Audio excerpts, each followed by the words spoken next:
Okay, so you can see the courtyard of the Fauzi Azar. So, traveling in South America, being in the two inspiring places, we start thinking we want to open a guest house. We want to be hostel here.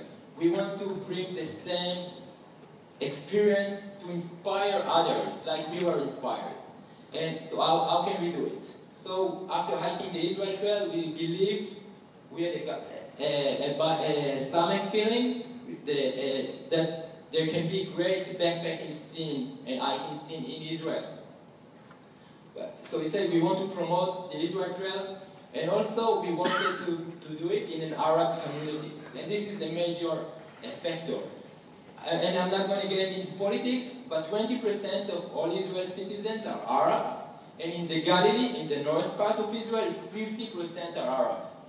And for someone being born in a kibbutz, living in a Jewish communities all his life, there aren't many venues, places for Jewish and Arab to interact on an eye-to-eye level.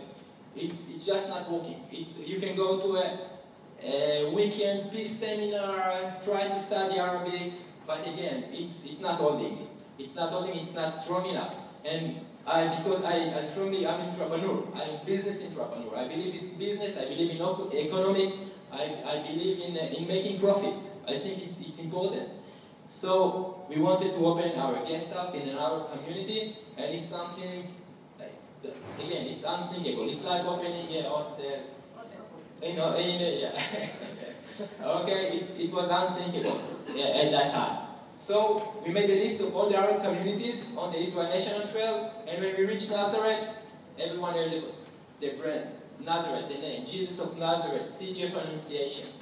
But there was no backpacker, no even one single hostel in the city of Nazareth. There were some pilgrims hotels, some monasteries, all with curfew, with very highly regulated, so no one real backpacker. So we say, wow, Nazareth is the center of the Galilee, we'll create hiking trails, it's a city with Christian heritage, Muslim community in the Jewish states. It's a story. It's a story. When I'm backpacking, this is exactly the place I want to go. So we created the same story in Nazareth.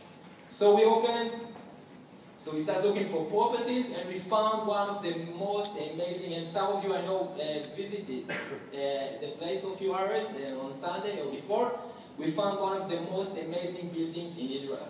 It's a 19th century Turkish palace with marble floor, with painted handmade painted ceiling, with arches. It's a wonderful time. It's amazing. You enter in, you say this is a guest house. So we found the property, and we got the keys. It's a long story, but I'll cut it short. On Wednesday we got the key. Sunday we opened. No regulation, nothing. We just opened. We had a website, Wi-Fi, and we opened. And it took us 3 years to get the license, but we done it very, very slowly. But we just opened. It was very important to us to put our foot in the door. So we opened with 3 rooms, 1 shower and toilet in the entire building, and a family that was living in the same house, and the entire house was attacked. Okay, it's dead pigeons, it's the good things. I can say there were many horrible stuff going on there.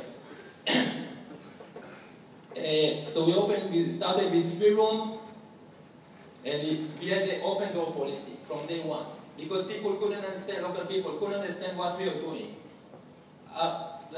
The term hostel was unfamiliar for them, so they thought it's a bordel.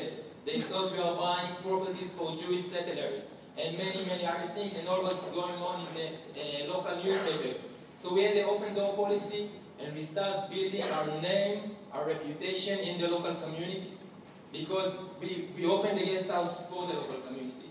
But talking to many others that done the same in South America, we understand it's very important to bridge between the traditional culture to the hostel, to the backpacker, to introduce the backpacker scene slowly to the concept.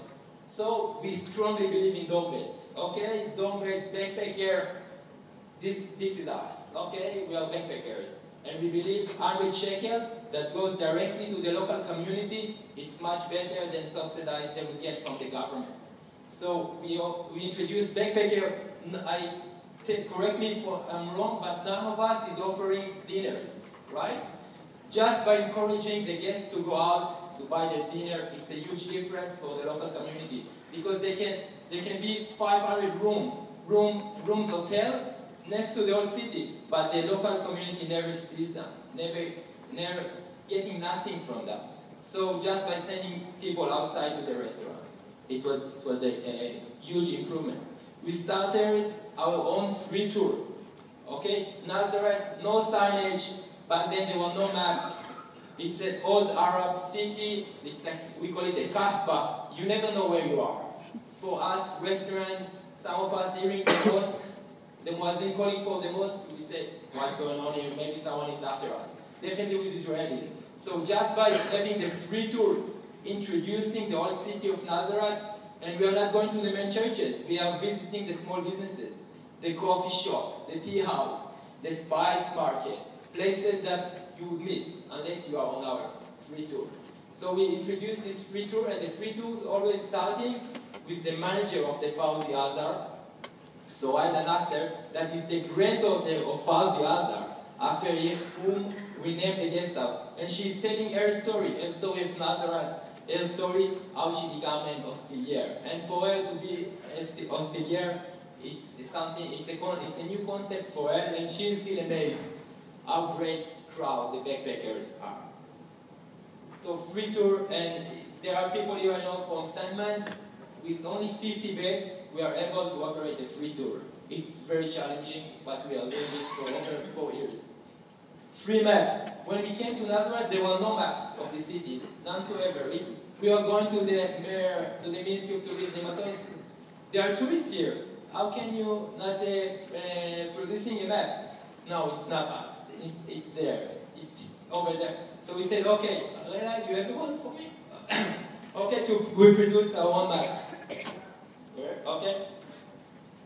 So far, we printed over 50,000 maps. Those maps are rendered free for the tourists. All the independent traveler, tourists in Azar can pick those maps in many of the restaurants, information center. It's the first time we are doing it color now. It's this way.